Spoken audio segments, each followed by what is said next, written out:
여러분, 오늘은 11조 헌금을 내지 말아야 할 이유에 대해서 명확하게 설명하겠습니다. 여러분들이 인터넷을 검색해 보면 11조 폐지를 한 국가 명단이 나올 것입니다. 온 세계의 기독교가 11조를 폐지하였습니다. 그런데 오직 한국 교회만이 11조 헌금을 내야 한다는 주장을 하고 있습니다. 누가 예수를 잘 믿는 것입니까? 과연 2000년 기독교 역사 중에서 한국 교회만이 예수를 잘 믿었을까요? 한국 교회만이 예수를 잘 믿어서 하나님께 축복을 받았을까요? 생각이 있으면 말해 보십시오. 그러면 또 어떤 사람은 성경을 깊이 읽지 않아서 그렇다고 말할 것입니다. 그렇다면 여러분께서 유럽의 기독교, 미국의 기독교, 이분들이 우리보다 신앙이 못했던 적이 있다고 생각하십니까? 착각하고 있는 것입니다. 성경을 깊이 연구하는 결과는 성경 주석서와 성경 강해서를 쓴다는 것입니다. 그런데 성경을 가장 깊이 다룬 성경 강해서, 성경 주석서는 모두 유럽이나 미국에서 성경을 연구한 신학자들이라는 것입니다. 한국에는 아직 성경을 가장 깊이 다룬 성경 주석서, 성경 강해서를 쓰지 못하였습니다. 그런 성경학자는 없습니다. 박윤선 박사와 이상근 박사의 주석서가 있는데 이것은 유럽에서 쓴 성경 주석서의 카피 수준에 불과합니다. 그 주석서를 유럽에서, 미국에서 성경을 강의한 그 성경 주석서를 참고하여 카피하고 편집한 수준에 불과하다는 것입니다. 그런데 전 세계 기독교, 가톨릭까지도 11조를 폐지하였는데 유독 한국교회만이 11조를 강조하는 이유가 무엇일까요? 마귀의 속임수입니다. 급속하게 한국교회는 타락하고 있습니다. 세속화된 종교로 변해가고 있습니다. 마귀의 공작입니다. 마귀의 꾀계에 한국교회 지성인들이 속아 넘어간 것입니다. 11조를 내지 말아야 할 이유에 대해서 많은 성경 구절이 있겠지만은 오늘은 그 논란의 중심이 되는 말라기서를 중심으로 다뤄보도록 하겠습니다.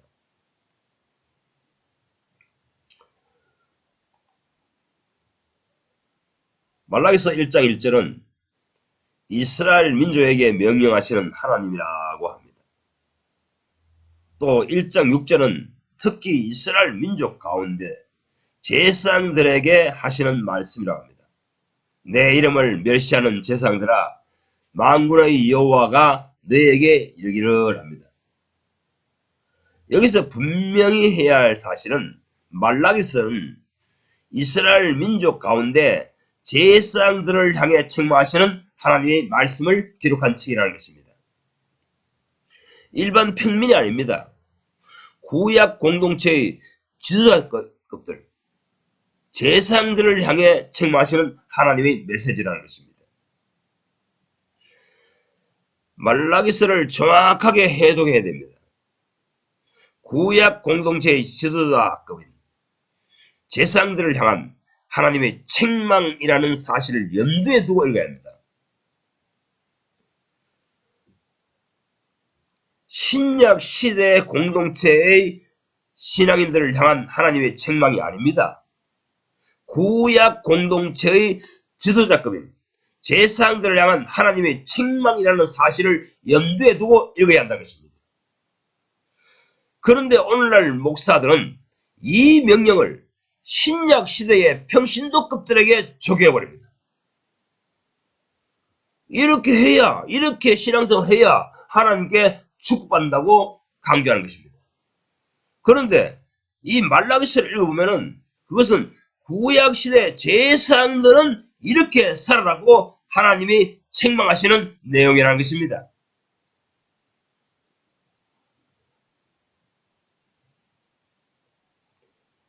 이 말라기서의 질책을 평신도에게 적용해 버리는 것은 성경 해석을 오류하고 있는 것입니다.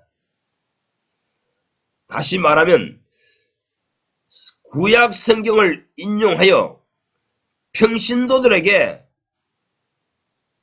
죄책감을 가지게 하는 행동입니다.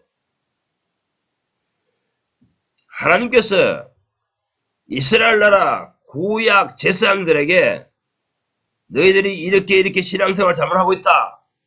그러니 죄책감을 가지고 그 죄를 회개하고 돌이키라 하시는 내용을 오늘날 평신도, 신약 시대에, 신약 공동체의 평신도에게 죄를 뒤집어 씌워서 11조 생활을 잘 못하면 죄책감을 느끼도록 하는 이러한 악한 행위인 것입니다.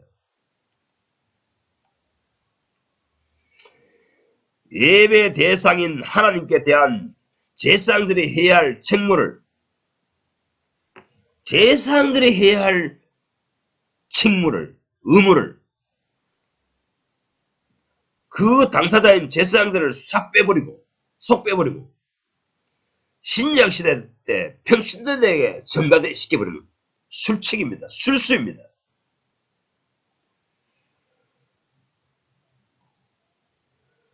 계속해서 이 말라기서 성경을 통해서 확인 작업을 해봅시다. 말라기서 3장 뿐만 아니라 1장 13절에서도 너희 손에서 그런 더러운 헌물을 받겠느냐 하십니다. 너희 손에서입니다.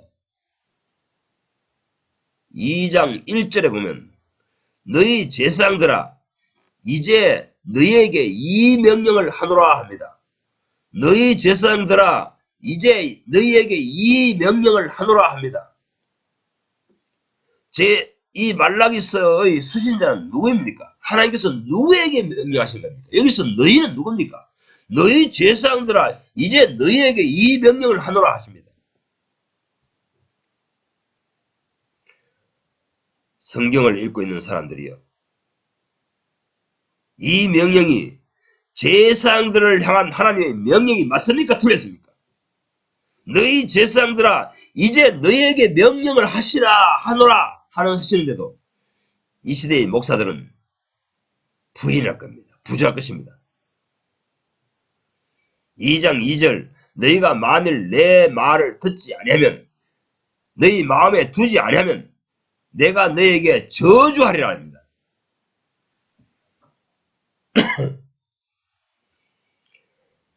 너희 제사장들 너희가 내 말을 듣지 않으면 그것을 마음에 두자면 내가 너희에게 저주하리라 하십니다. 2장 2절입니다. 확인해 보세요. 평신도들이 아닙니다. 평신도들 향해서 너희라고 지금 외치고 있지 않습니다.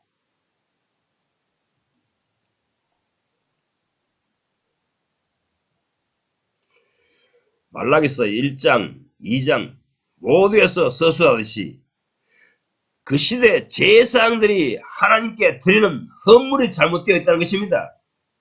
그런 행위를 계속하면 하나님이 진노하셔서 저주를 내리시겠다는 경고인 것입니다. 그런데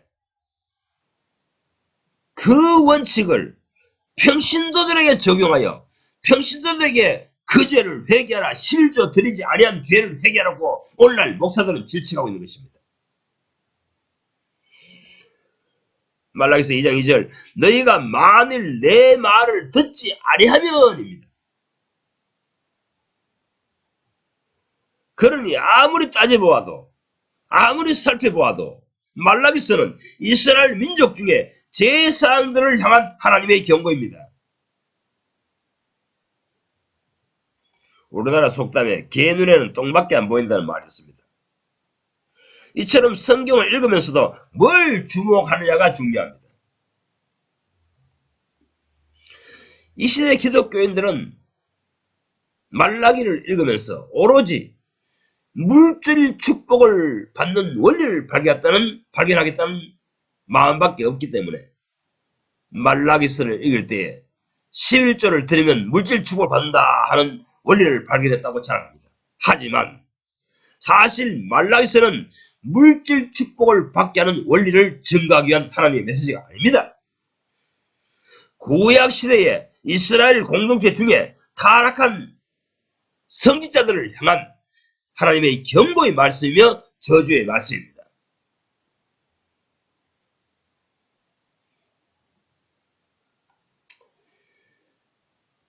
2장 4절에 보세요. 네 지파와 맺은 언약이라고 말씀하십니다. 네 지파와 맺은 언약이라고 말씀하십니다. 그것을 상기시키십니다.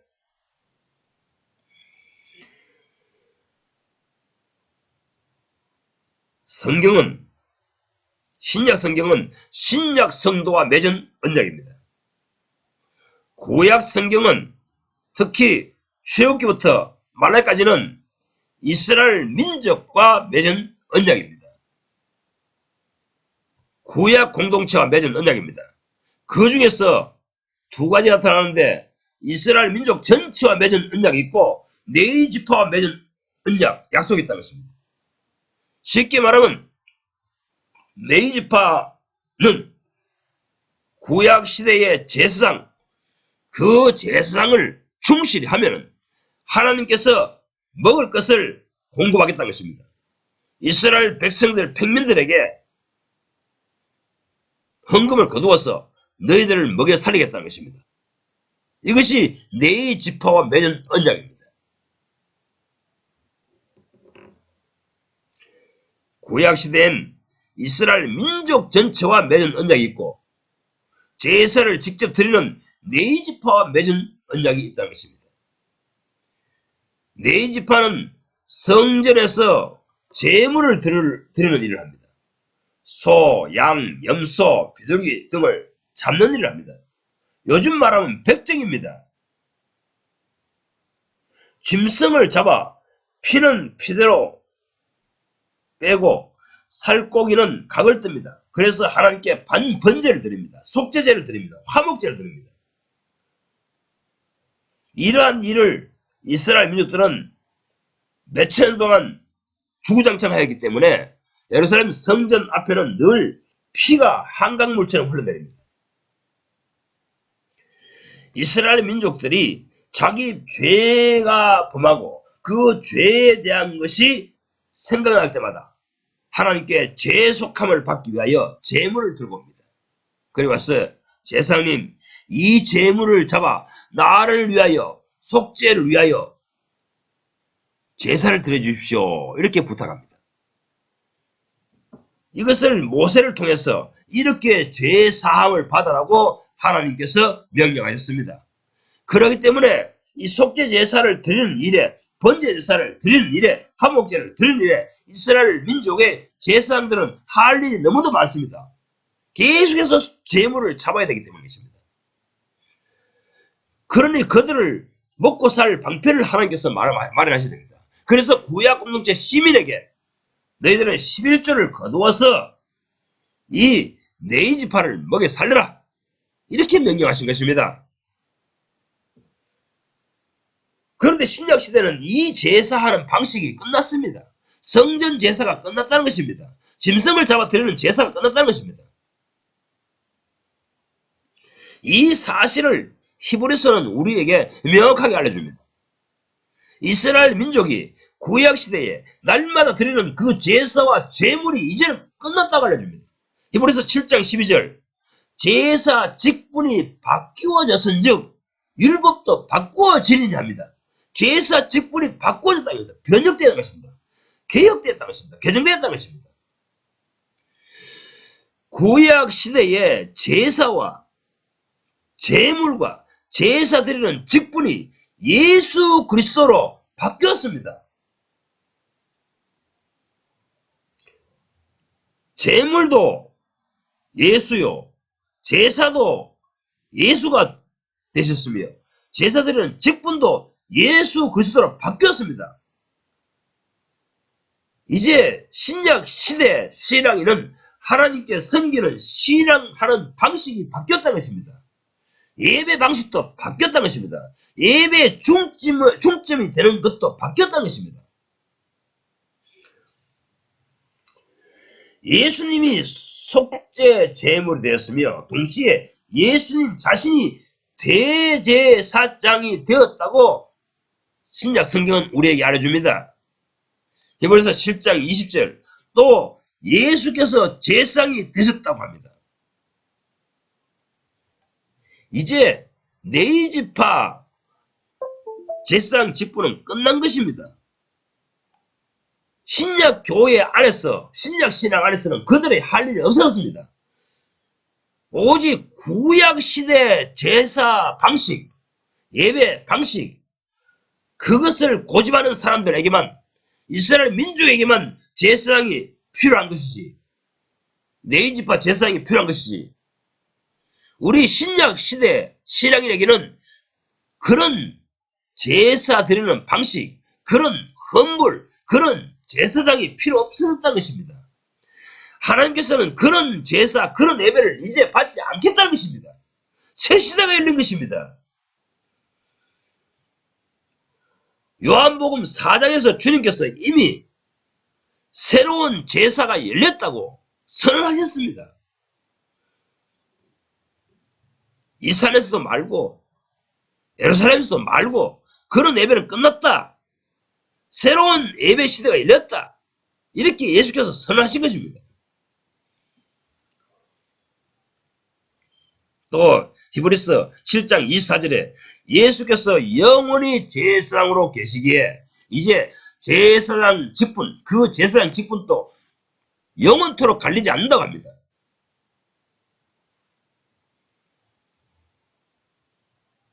왜 유대교, 구약 공동체, 이스라엘 민족의 제사장은 늘 갈렸습니까? 인간이기 때문에 그렇습니다. 인간이 하나님과 사람 사이에 중보자로서 제사를 대행해 주었기 때문에 인간이 유한한 거 아닙니까? 살아봐야 7, 80 아닙니까? 그러니 죽고 나면 또 아들 제사장, 또 손자 제사장 계속 이어졌던 것입니다. 그런데 그 네이지파 제사장의 직무 수행 권리가 끝났습니다. 예수님이 그 제사장으로 살아계시기 때문에, 대체하셨기 때문에 영원히 끝납니다. 예수님은 영원히 죽지 않습니다. 멜기세덱처럼 영원히 살아계셔서 대제사장의 직분을 수행하신다고 히브리서는 우리에게 알려주고 있는 것입니다.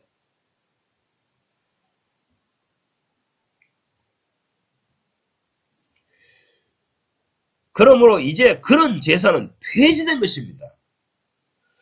구약 방식의 제사 방식은 폐지되었습니다.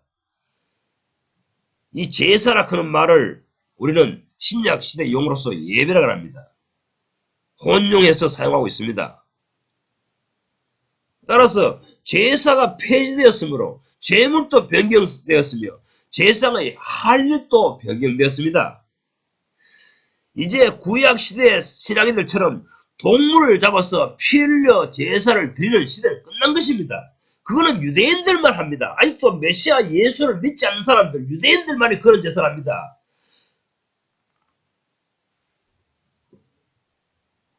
여러분, 신약 성경, 구약 성경을 총체적으로 정립해 보시기 바랍니다. 구약 성경은 누구에게 준 것입니까? 특히 모세의 율법은 누구에게 준 것입니까? 출애굽기부터 말라기까지 그 모세의 율법은 누구에게 준 것입니까? 그리고 왜 성경이 구약과 신약으로 나눠져 있는 것입니까? 구약은 출애굽기부터 말라기까지 이 모세를 통해 주신 언약은 구약 백성과 맺은 언약입니다. 구약 백성과 맺은 계약서는 것입니다. 이렇게 살면 너희들 축복하리라, 이렇게 맺어진 약속이라는 것입니다. 신약 성도는 구약의 약속과 해당 사항이 없습니다. 특히 모세의 약속과는 해당 사항이 없습니다. 그래서 사도 바울이 구약 성경, 특히 모세의 율법을 통해서는 죄를 깨달을 뿐이라는 것입니다. 죄를 깨닫는 수단으로, 도구로 많이 사용되지 그 이상도 그 이하도 없다는 것입니다. 신약은 신약 백성과 맺은 언약입니다. 구약 백성에게 명하신 계약서 내용과는 전혀 상관이 없는 단체입니다.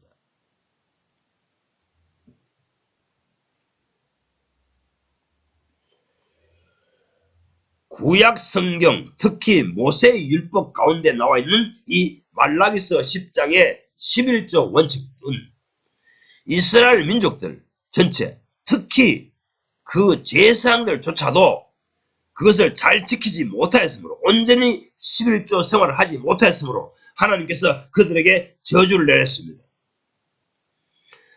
그들도 온전히 11조를 드릴 수 없었는데 어찌 신약 성도가 유대인들 중에, 네이지파 중에 제사장들도 능히 행하지 못하는 것을 신약 신도가 행할 수 있다고 생각합니까?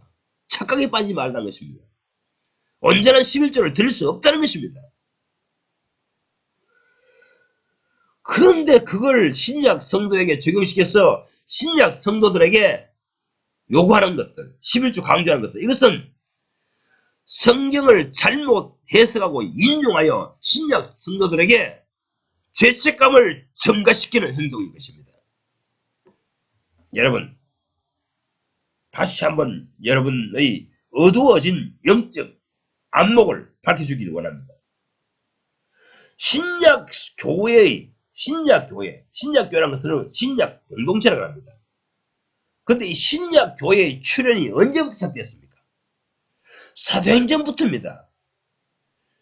복음서는 마태, 마가, 누가, 요한은 예수님께서 또 세례 요한이 신약 공동체, 신약교회의 출현을 예고하였던 것입니다. 예언하였던 것입니다. 신약교회를 출현시키기 위한 예비 작업을 하신 것입니다. 성경을 가르치시면서 인식의 전환을 시키는 시대였던 것입니다. 오순절 성령이 지상에 강림하시사 신약 공동체가 시작된 것입니다. 오늘날 사람들이 성경을 읽으면서 이 사실을 깨닫지 못하는 것입니다. 구약 성경은 특히 출애굽기부터 말라기까지는 구약 공동체에게 주신 신앙 지침입니다. 신약 성경, 사도행전부터 요한계시록까지는 신약 공동체, 신약 신자에게 주신 신앙 지침입니다.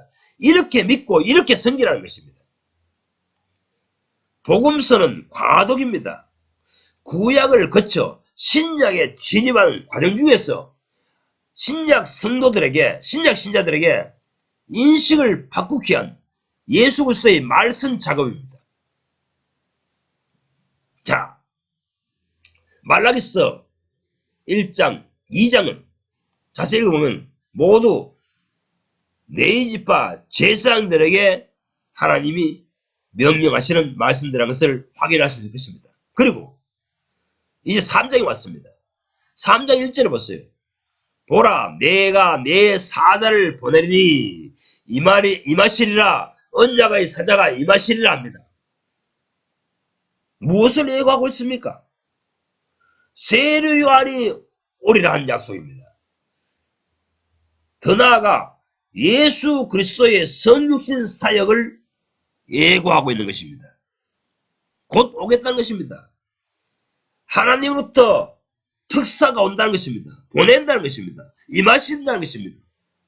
언약의 사자가 지상에 임한다는 것입니다. 예수님의 지상에 초림하신다는 것입니다. 그래서 이 임하시리라 하는 시대가 실현된 것이 복음서입니다. 세례 요한과 예수님이 똑같이 처음 사역하실 때 외친 메시지가 회개하라 천국이 가까웠느니라 하며, 회개하라 천국이 가까웠느니라. 이 구약 시대에 신앙하고 있던 방식을 회개하라 돌이키라는 것입니다. 그 회개하라 소리를 듣고 있는 수신자들은 누굽니까? 청중은 누구입니까? 유대교인들입니다. 이방인들이 아닙니다. 유대교인들에게 너희들의 그 신앙 방식을 돌이키라, 고치라, 회개하라는 것입니다. 그러면 천국에 가느니라. 천국에 간다는 것은 그들의 마음속에, 그들의 영혼 속에 예수님이 왕국이 임한다는 것입니다. 예수님이 통치가 임한다는 것입니다. 그래서 예수님이 내 마음속에 오시면, 예수님이 내 마음속에 통치하시기 시작하면 천국의 기쁨이 일어나는 것입니다. 구약의 선자들이 다윗의 후손의 통치가, 천국이 지상에 임할 것이다, 이렇게 예언하였는데 그 통치가 임한 것입니다.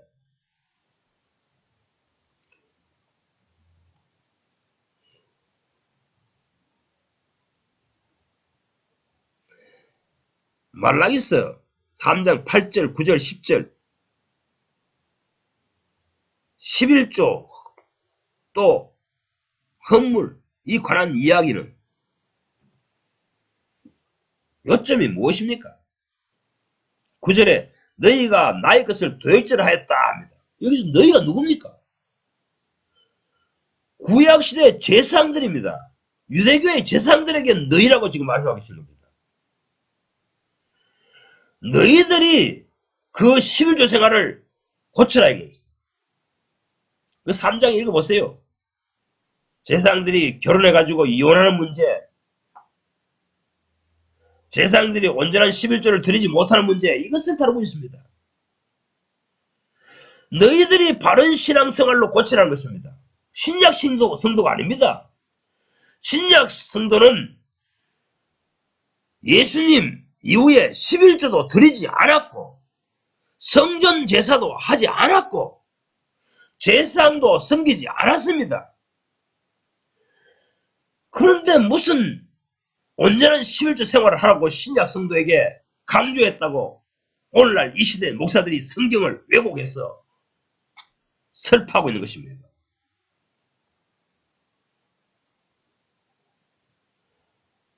바른 신앙 지도를 받아야 됩니다. 11조는 유대인에게 해당되는 의무입니다. 11조를 드리면 축복한다고 주장하는 분이 있다면 당신에게 묻고 싶습니다. 당신이 유대인입니까? 당신이 이스라엘 민족입니까? 11조는 이스라엘 민족에게 명령하신 하나님의 계명입니다. 이렇게 성경을 혼잡하고 혼란스럽게 하는 교리를 전파하는 사람들은 하나님께 저주를 받습니다. 그들이 바벨론입니다. 바울은 말합니다.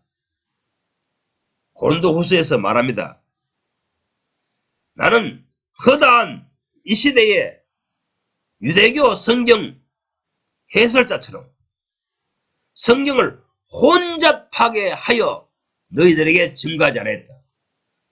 온전히 순전한 마음으로 성경을 해석하여 너희에게 증거하였다고 합니다. 이 시대에 바울이 나타난다면 이 시대 한국교회 목사들 향해서 너희들은 왜 성경을 혼잡하게 만들어서 기독교 신앙인들에게 설교하고 있느냐, 이렇게 외칠 것입니다. 바른 신앙에게로, 바른 신앙으로 돌이키기 바랍니다. 성경을 혼잡하게 만들었어요. 신약 성도를 혼란케 만드는 설교를 하는 그런 교회에서 떠나시기 바랍니다. 회개하시기 바랍니다.